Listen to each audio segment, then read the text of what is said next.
Hello, hello, and welcome. Um, Welcome to the Newhouse School's Leaders in Communications speaker series.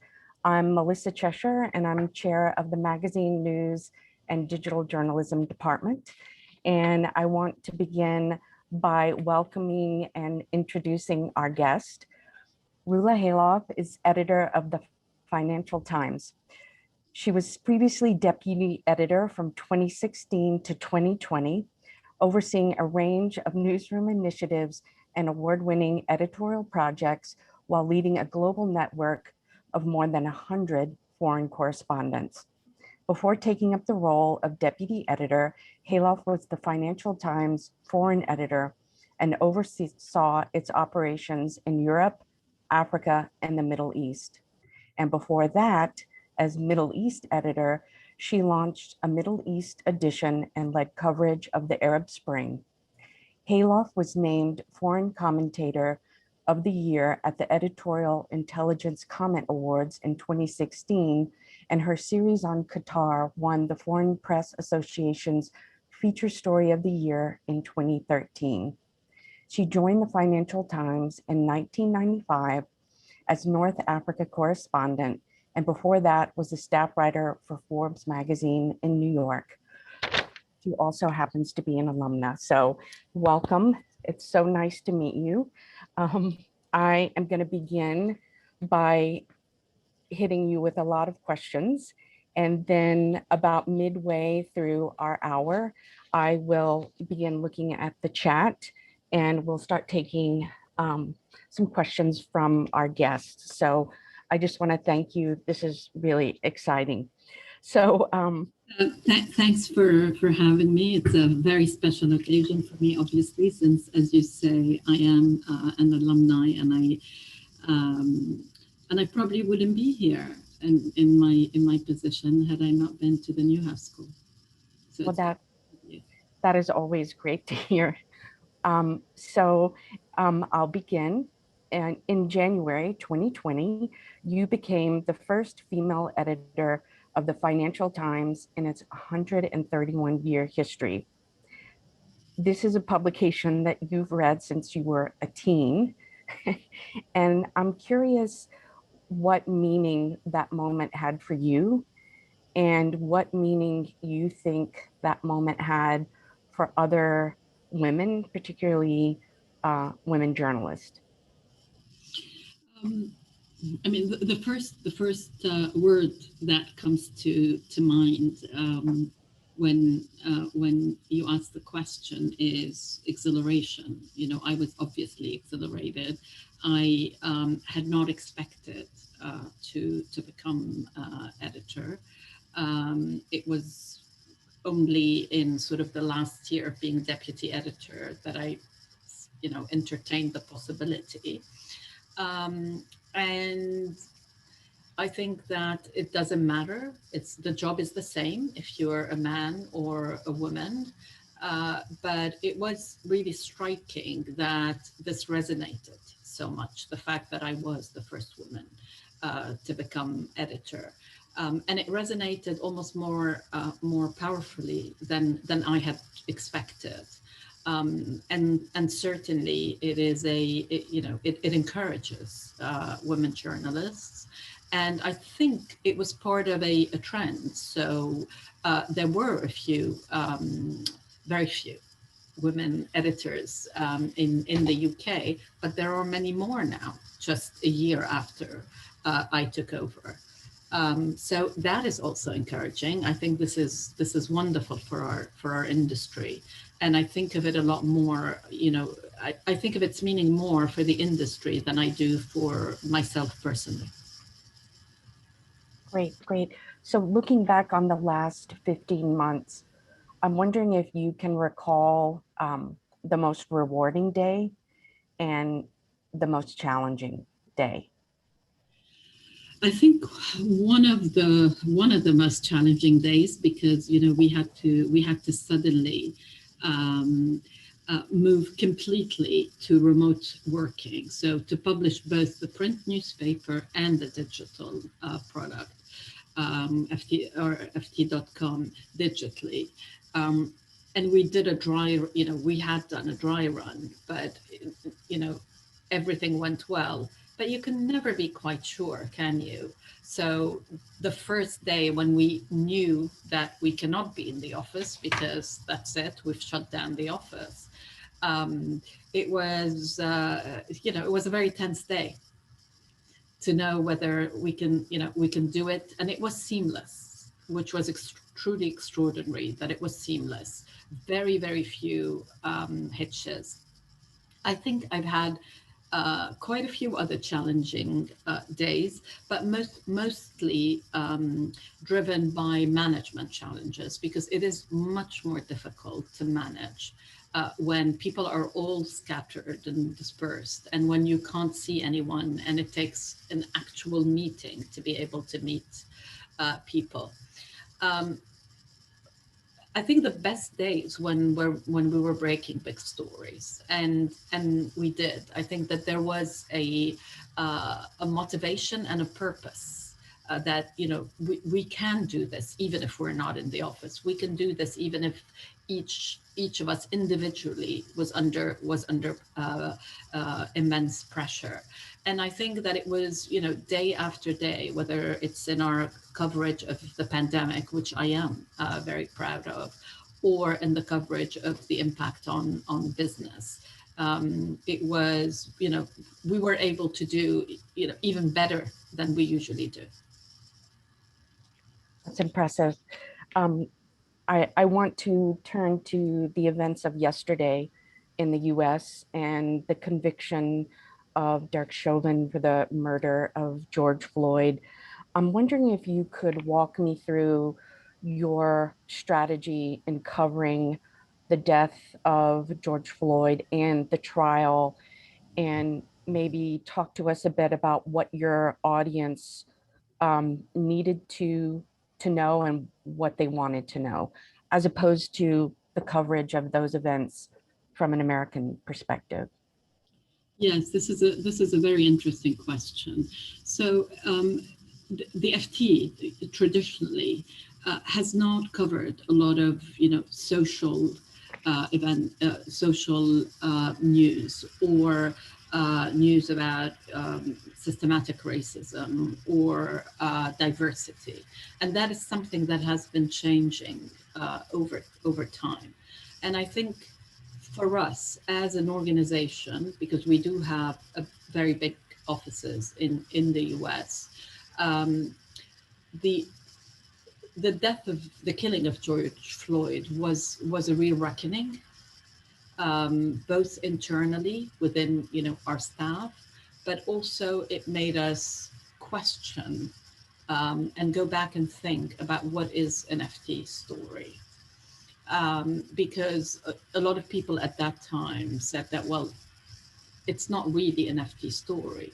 And yet, of course, it's an FT story.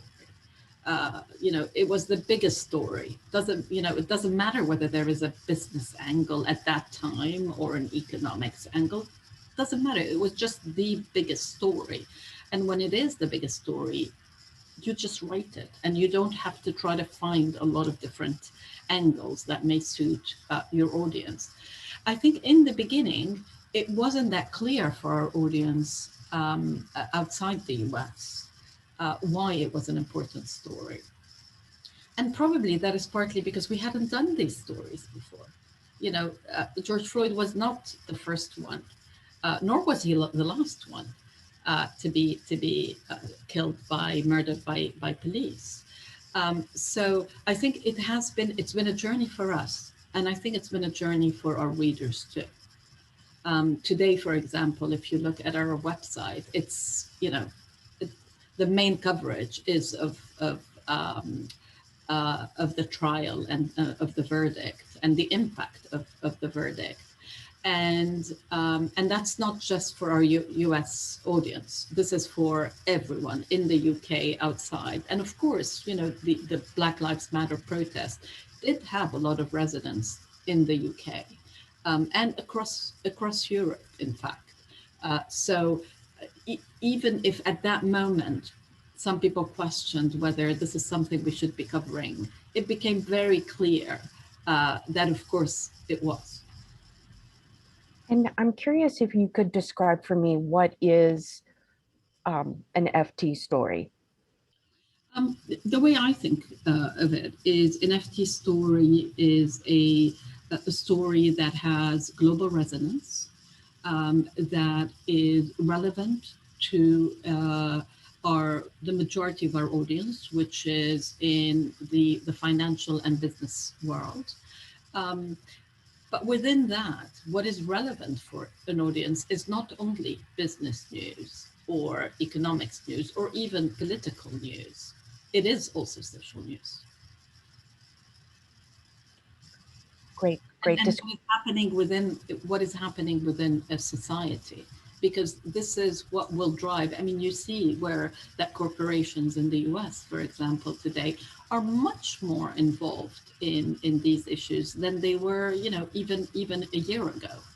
And so it is also our job to be able to point and perhaps even anticipate what our readership wants. And I'll give you an example of that.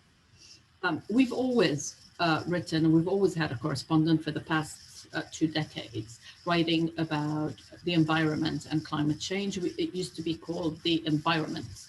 The job was the environment correspondent. And one of the first things that I did when I took over was to set up a climate change hub.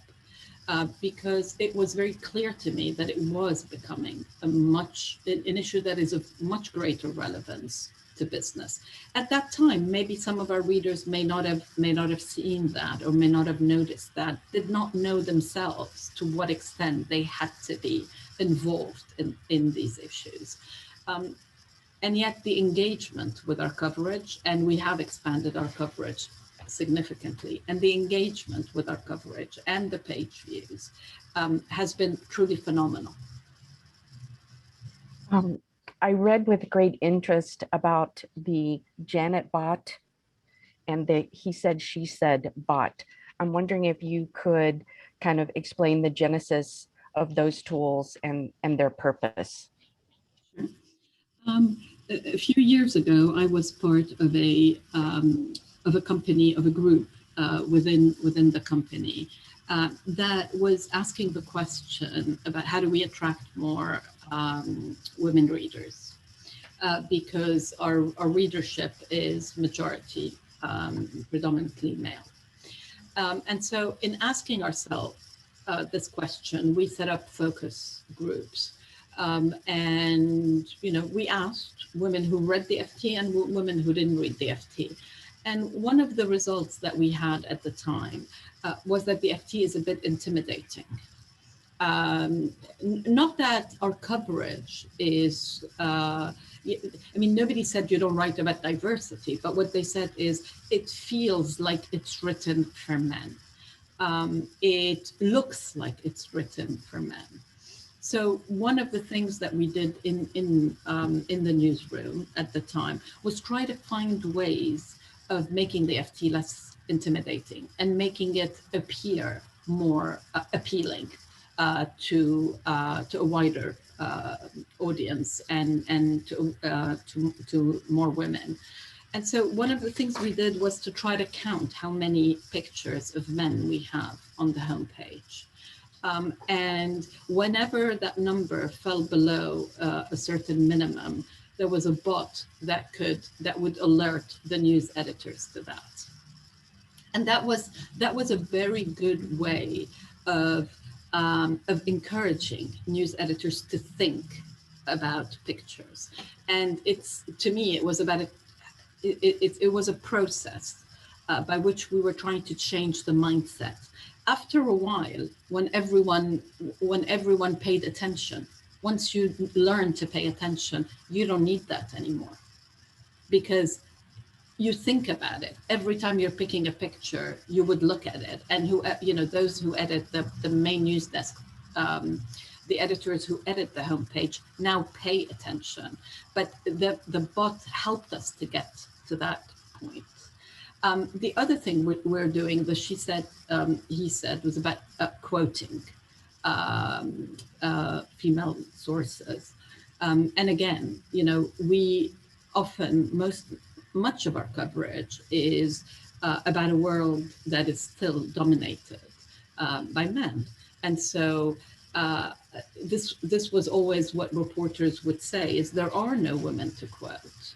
And so you had to go and look for women to quote, because they are there. There are lists, there are all sorts of organizations that can help there.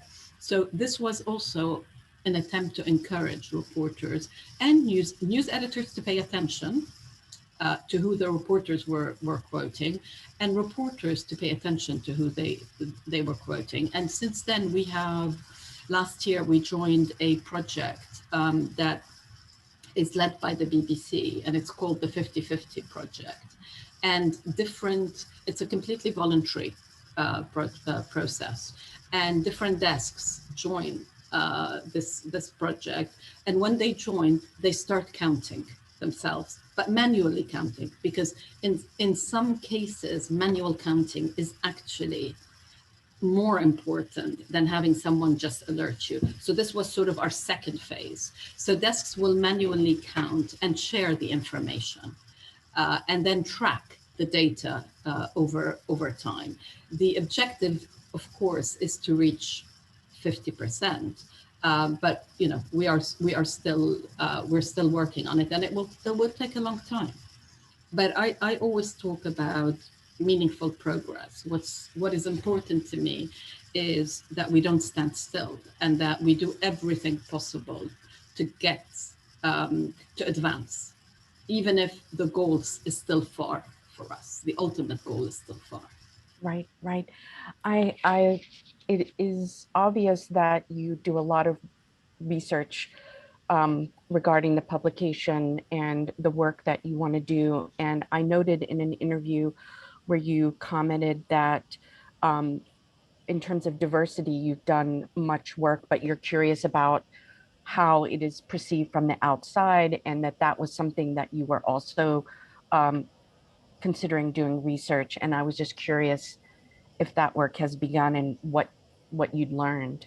So one of the things that I've done, in fact, since the Black Lives Matter protest, is to set up um, a working group, internal working group on diversity, and to recommend measures to me.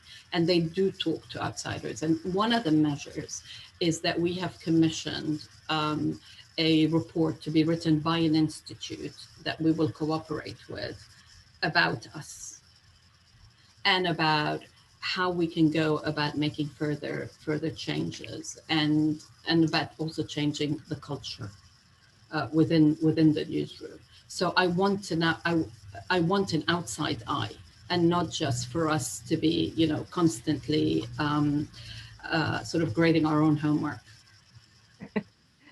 Nice and an appropriate analogy. So there are two questions in the chat that I will ask you.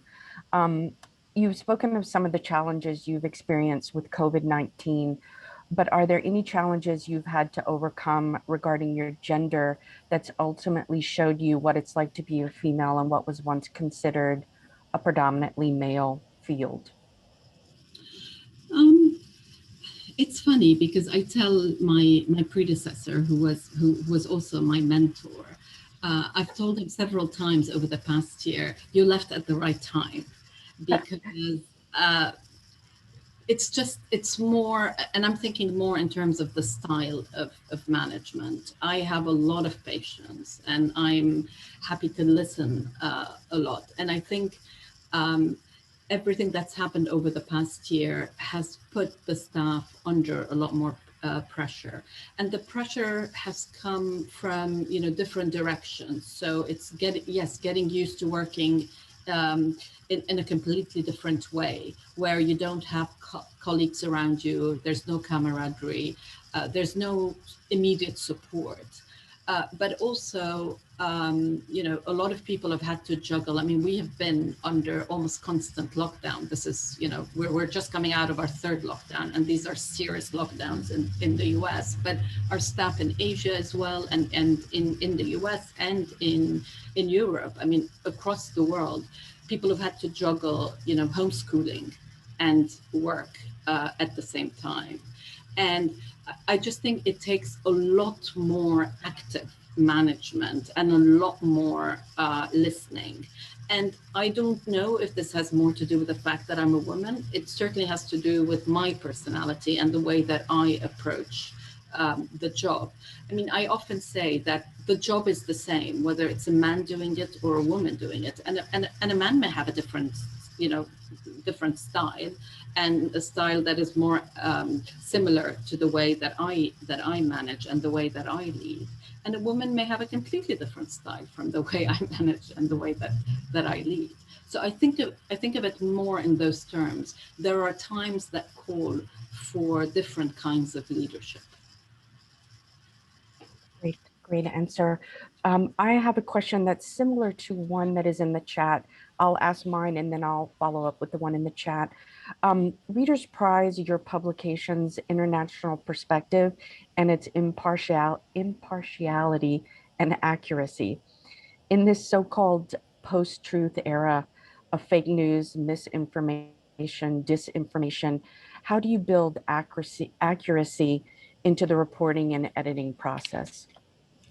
Well, as you say, our this has always been our reputation, and I often say that trust is our currency, and without trust, we're nothing. If we lose the reader's trust, then we cannot exist, because readers rely on us to give them reliable, accurate information, and so I put a lot of emphasis on quality.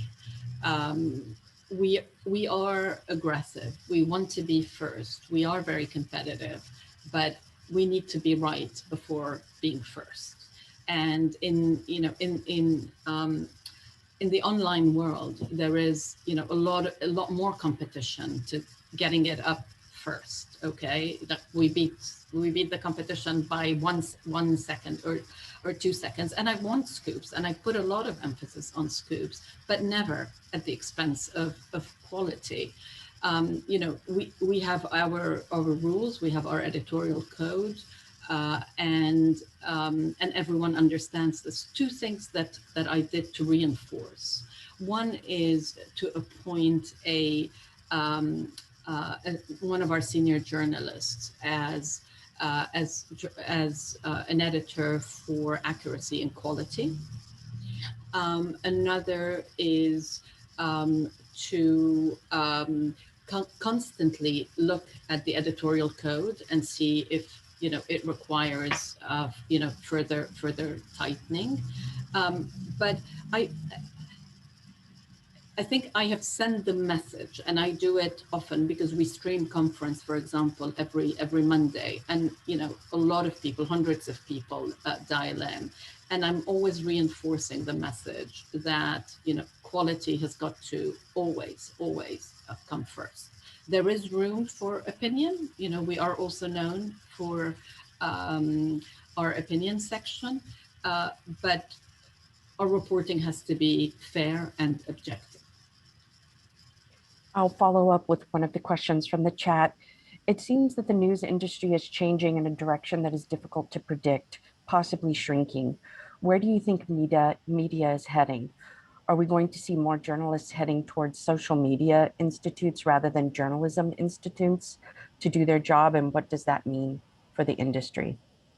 I think this industry sort of goes through yearly change, if not revolution. A few years ago, you had there was a lot of concern about legacy media organizations such as the FT, the New York Times, the Post, the Journal, and you had the rise of online media, but the BuzzFeeds, the Politicos. That trend has shifted again because many of those many organizations have not been able to survive because what has become very clear is that the only model that works is a subscription model. And this is what we had done. We were pioneers with our paywall. And we put it in a long time ago, much earlier than most publications. And so one thing that is clear is that the subscription model is the one that works, and that is the future of journalism. It's also very clear to me that readers are willing to pay for quality journalism. That was not that obvious, I think, five years ago, the extent to which readers were willing. But survey after survey shows you this, including younger readers. In fact, I think if you are a brand, then if you're a brand name, then the options are much more open for you. So Substack is sort of the latest trend in the industry. And I think that can work very well, but only if you are a brand. If you want to become a brand, then it's much more difficult. But if you are a brand, then yes, you can set up your own show in a way and get your own subscribers. That's not a problem.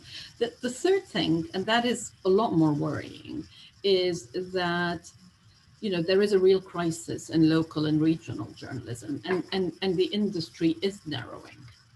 There's no doubt that the industry is narrowing, and you have these big, powerful organizations, and those that are, second, third tier are struggling financially. I mean, the pandemic itself last year, there was just a very sudden drop in, it wasn't a drop, it was a collapse in advertising.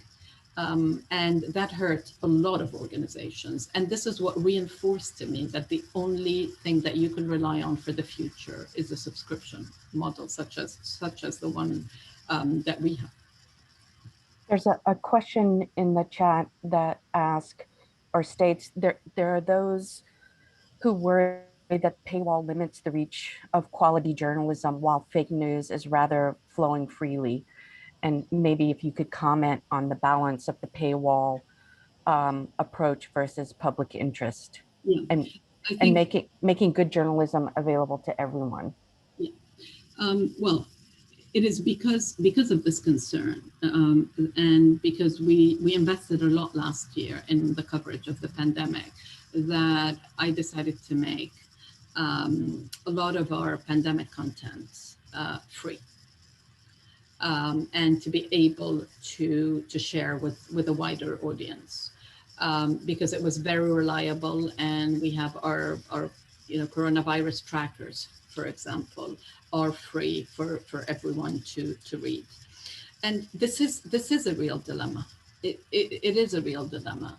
And I think the big problem here is that the platforms have not given, they have not, first of all, the reason that the industry is struggling so much is that as the industry went online, most of the advertising went to the platforms rather than to the news organizations, Right. publishers who actually produce the content.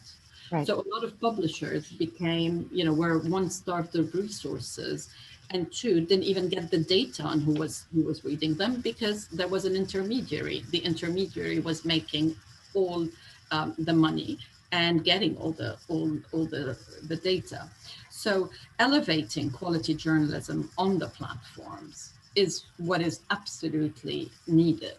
And being clear about, and being transparent about how news is appearing or disappearing, how long it's appearing, what are the algorithms that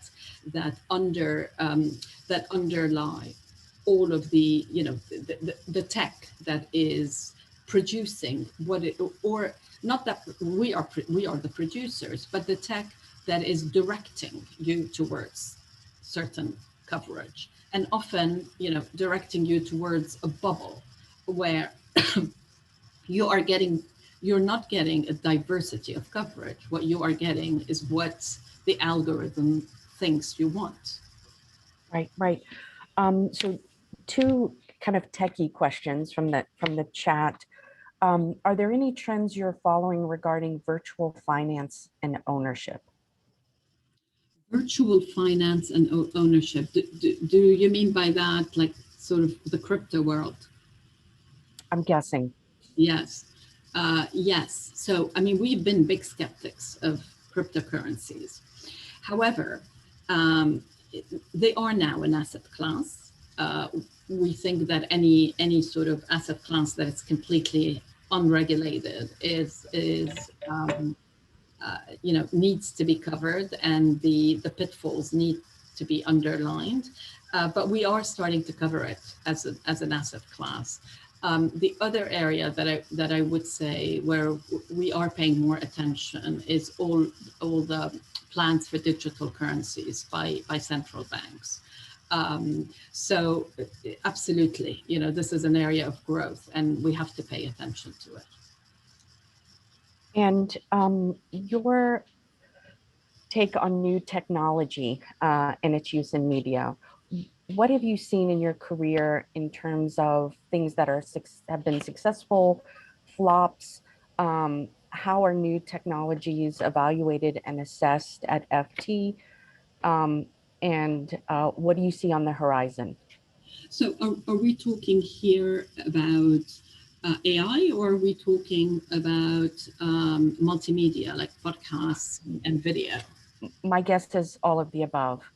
Okay, okay. Um, I think that there is no question that AI can facilitate reporting. What I am most interested in is that we now have coders and developers in our newsroom and in our data team. And if there is one area where I think there is growth, but also there should be a lot of investment is in data journalism. And I think that every organization has found that data journalism engages audiences even more. So I'd say data journalism, big success. And I don't think that will go away. I think it has to continue to develop. So one thing that I'm developing for this year is a desk under our data editor that will focus only on visual journalism, because that readers love that as well. So I think that's definitely been a success. I think podcasts, it's been very difficult to figure out how to monetize podcasts. So it's a medium that everyone loves, and that is massive in the US, less so in Europe, but that is not as easy to monetize. Video, I think video's gone through different phases. So there was a lot of interest in video at one point, and then I think various organizations just shut down their video departments. We've stuck with ours, but what I have found is that readers and viewers they want video to give them something extra. So there are formats that work and formats that don't work. News clips, little, a reporter talking about the story in a 4-minute clip. I don't think that's what readers and viewers want. Explanatory journalism, yes, that can be done very, very well on video, especially if you combine it with data. So you do data journalism on video. The other aspect of video that I think does work very well is documentaries. And we do short documentaries, 20-25-minute documentaries. And that seems to, those FT films seem to be a real hit with readers and viewers. Okay. Just to follow up on the financing models, what do you think of the Guardian's UK model of mixed subscription and membership, but keeping the content free and open to every reader? I think that's a struggle. because I mean, I know that they have been able to get many paying readers, but it's not a you know, if you're a business, you need some predictability. And I think, while that is a model that I think readers really like and support, I think that as a business, and the Guardian is set up differently because there's a trust, and so. But if you are a pure, corporation, then that's not sustainable because you cannot predict what your revenues are going to be. So it is not an option for most organizations. I think the Guardian is set up in a certain way that it can do that. At least it can try it. And don't forget, the Guardian has wanted to be free. I mean, this is the big, a big selling point of the Guardian. It is quality journalism. The Guardian does very good journalism, and it's wanted to keep it free. I read in an interview that you said you devote the first hour of your day to reading. I'm curious what. I devote at least the first 2 hours. Oh, nice, nice. So I'm curious what your go-tos are. Okay. So it's a range. So I spend a lot of time reading the FT, obviously. I'll read the Journal, Bloomberg, at least the home pages. I'll read some of the British papers, the Times, the Telegraph, the Guardian, and I look on Twitter to see what else has been. What other stories people are discussing, and I listen to the radio. And in terms of American papers, other than the Journal, New York Times and Post and Washington Post. And nice. On weekends, I'll read the Weekend FT, The Economist, The New Yorker. Nice. Okay, I'm gonna ask you to indulge me for just a moment. I'm going to read a graph from a story you wrote. Okay. And I'm sure you probably have a guess about what it might be. And then I'm hoping you might tell us a bit about it. Okay. At 23, Jordan Belfort was peddling meat and seafood door to door on New York's Long Island and dreaming of getting rich. Within months, he was running a string of trucks, moving 5,000 pounds of beef and fish a week, but he expanded too quickly on too little capital. By the time he was 25, he filed for personal bankruptcy. I was pretty talented, shrugs the smooth talking Belfort, now 29, but the margins were too small. So, what is that from? That's from what he called the Wolf of Wall Street. This was the name of his book. It was not the name of the article. I think the title was Steak Stocks. I can tell you. Steak stocks, what's the difference? Yeah, what's the difference? Exactly. So yeah, this is the famous Jordan Belfort, and I'd written about him as a rookie reporter for Forbes. I wrote a piece about him that got him in a lot of trouble. And then when he went to jail, he wrote a book about his experience and referred to me as an insolent but clever, like that, insolent but clever reporter.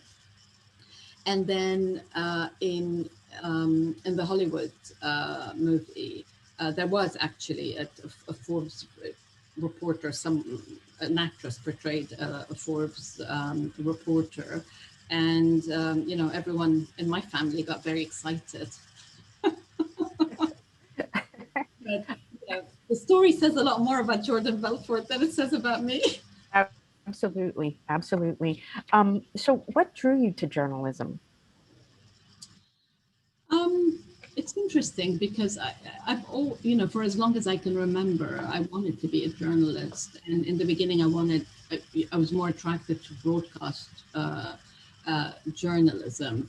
But I grew up in Lebanon during the Civil War, And information was so important to my life. You had to be looking for information at all times and from multiple sources, because you had so many factions, and each had their TV stations and their radio stations. And we used to listen to the radio not just in the morning, but literally all day. And at one point, we had to move to this tiny apartment because of the fighting, and it was right next to the Commodore Hotel where all the foreign journalists were.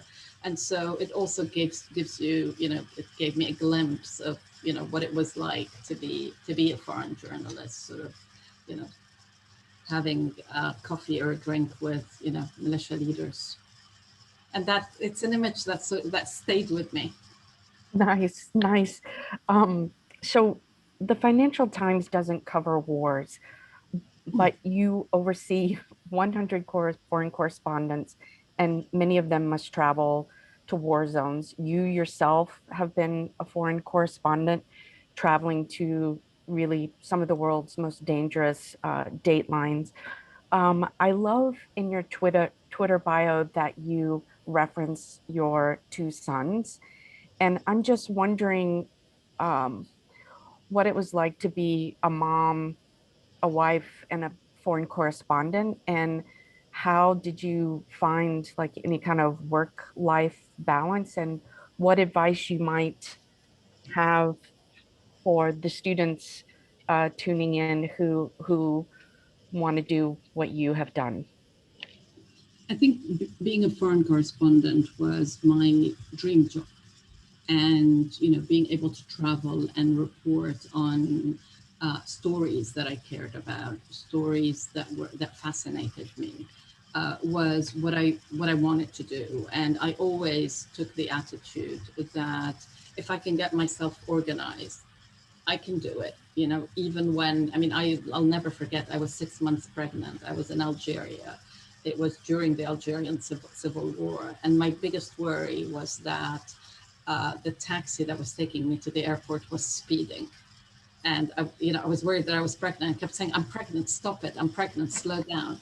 And when I look back at that, I said, well, what was I thinking? This was not the most dangerous moment of that trip. But it was something that was really important to me.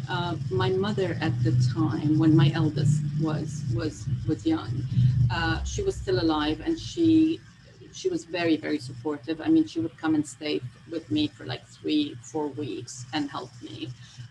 My husband was also very, very supportive, and so.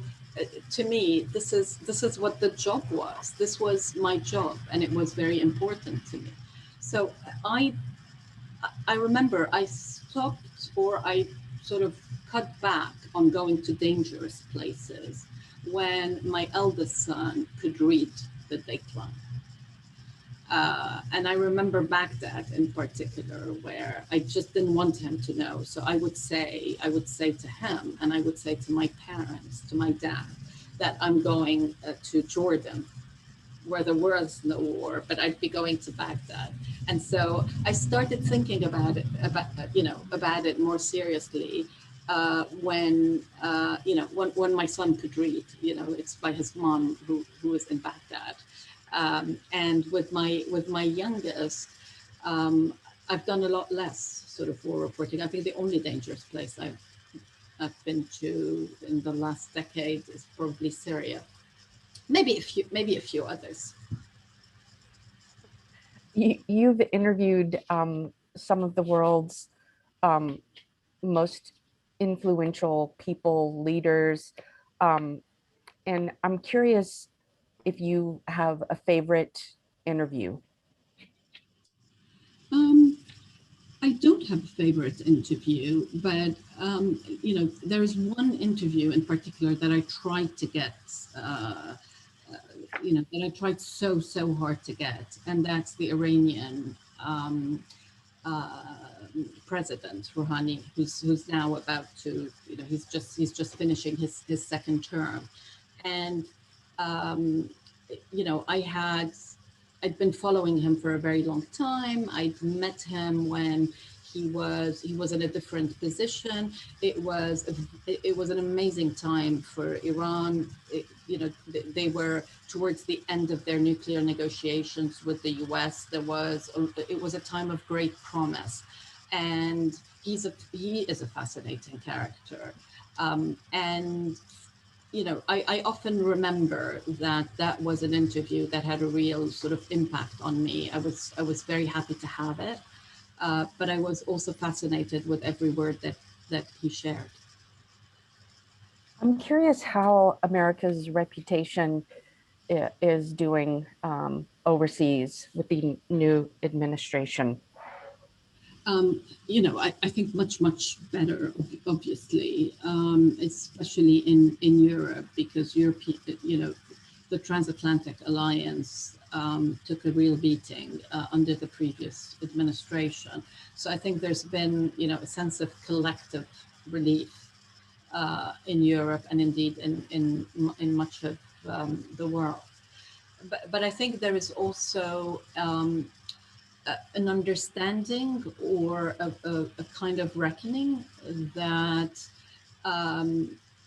things can change very fast in the US, and that Europe needs to rely more on itself, and I don't think that that's going to change.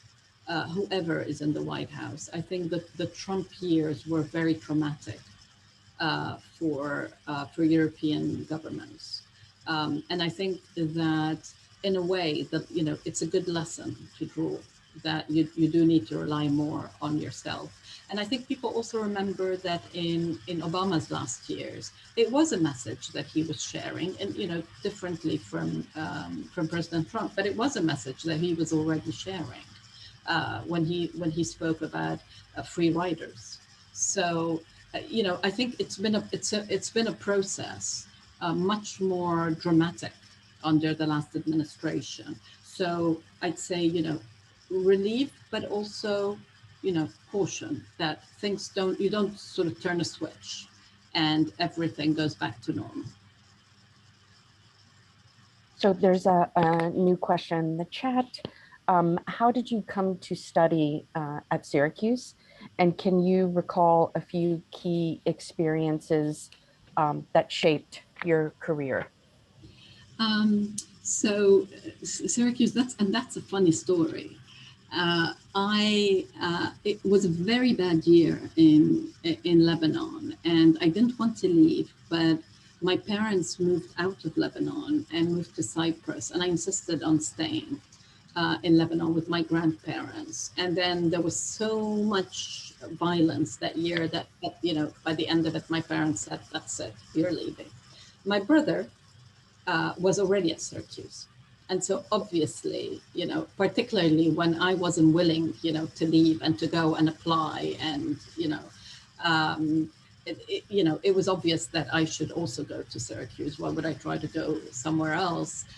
Especially, I think I applied quite late. And in Lebanon, I had done a year. I'd done a year of university, but not in journalism, because the best university, the American University in Beirut, did not offer a journalism course. So I did the only creative thing I could find, which was architecture. And so I applied, and I had to apply for architecture because I was going to transfer. I applied for architecture, but of course, as soon as I got in, and I arrived in Syracuse, I went and changed and went to the Newhouse school. It was such an opportunity for me, because it was, I was there with one of the best schools, journalism schools in the US. So that's where I ended up. Any key experience that you remember? Particularly one class, which was with John Keats. I think John Keats had a real impact on me, because he made me think beyond the words. And he encouraged me a lot to write, to sort of put my experience in my writing. And so I will always, I'll always remember his class. It was a particularly enjoyable but tough class.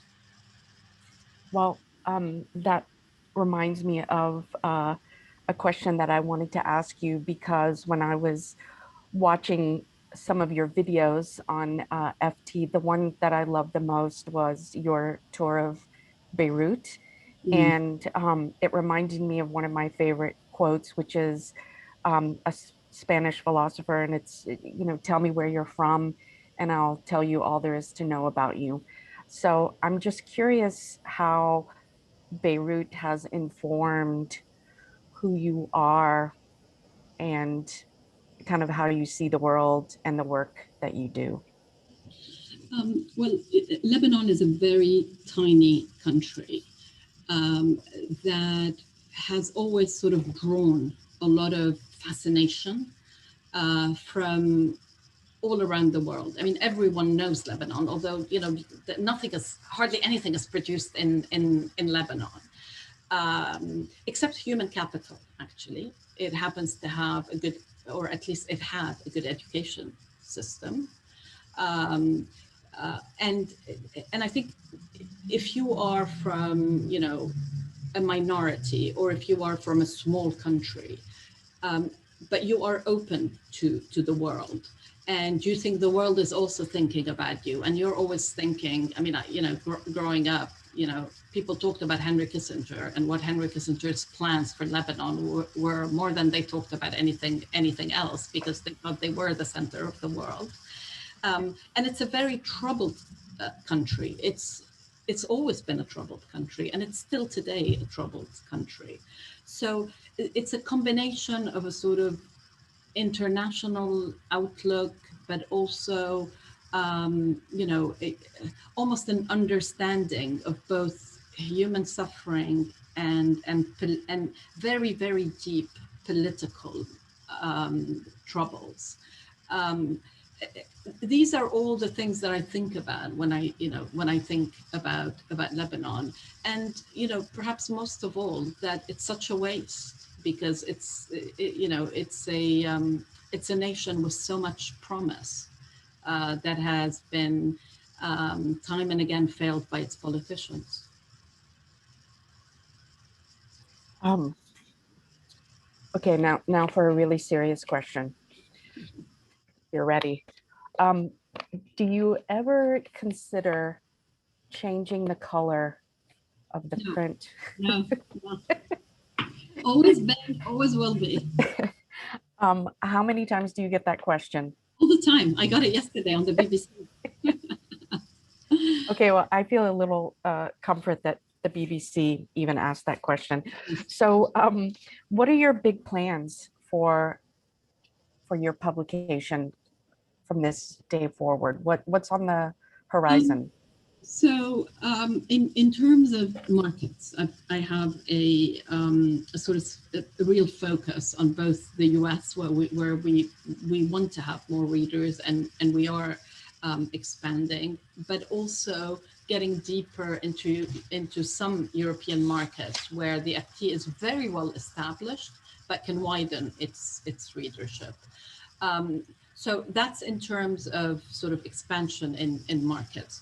But you know, most of my focus really is on sharpening our journalism, particularly our corporate reporting, expanding our investigations, and focusing a lot on data visualization.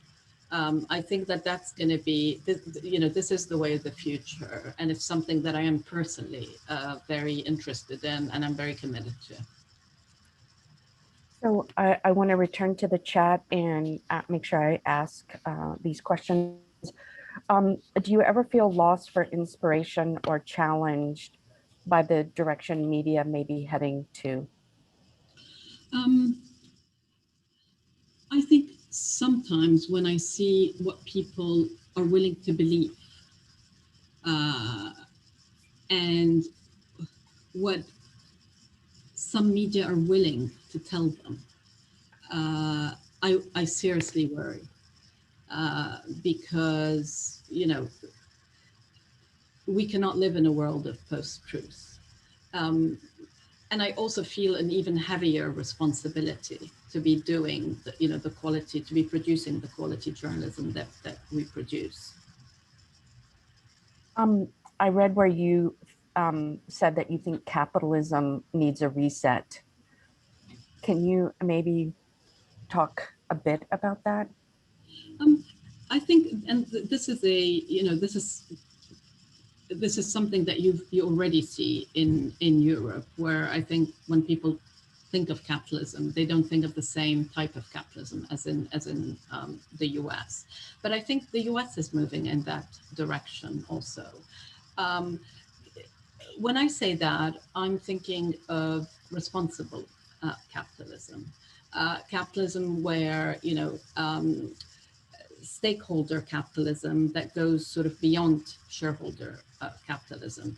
And I'm not far from where the Business Roundtable is, because this is the direction of travel. And I think the pandemic has only reinforced the because it has exposed the so many inequalities, and because the recovery is also going to be very unequal.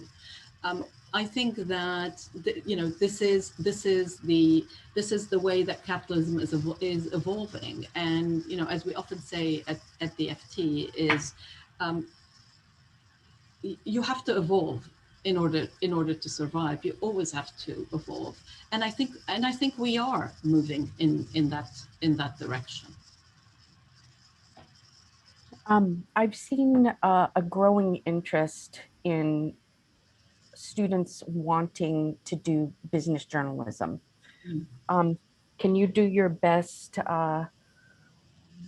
20-second, 60-second pitch about how exciting and important business journalism is? Well, I wanted to be a business journalist, by the way. I mean, I deliberately did a graduate degree in international business because I wanted to be a business journalist. I think people think of business as something that's very dry and boring. But frankly, even if you're writing about widgets, you know, uh, a company is a fascinating construct. It is ultimately about people, how whether you're talking about suppliers or customers, it's always about people, and it is what makes the world turn. And so I think that one should not think of business journalism as something that, oh my God, I'm going to have to do in order to do something else. I think business journalism, as the Jordan Belfort story, as so many stories that we write show, can be as exciting, if not even more exciting, than political journalism, which tend to be a bit of the same. Um, I sort of asked this earlier, but I want to take in the 2 minutes that we have left two quick questions. Advice for graduating journalism students. The pandemic has made people nervous, anxious. Um, I know from reading about you that you seem to be a bit of an optimist. So, what advice would you give a journalism student graduating in a little over a month? Um, I always say this to journalism students, is there is no need to despair, because the world is always going to need journalists. Um, and I think that you just have to keep at it. You just have to pay. I always say also that in journalism you always have to pay your dues. Okay, possibly more than in other professions, but do as many internships as you can. Get your foot in the door whichever way you can, by being an editorial assistant, or by being even freelancing if you can. If they say they don't have jobs, say, well, do you have something that is more short term? Just get your foot in the door. And what I've noticed is that a lot of organizations are willing to get people started online, even during the pandemic. We have hired a lot of people that I have yet to see, because nobody's come to the office. So don't be discouraged. That's a really helpful.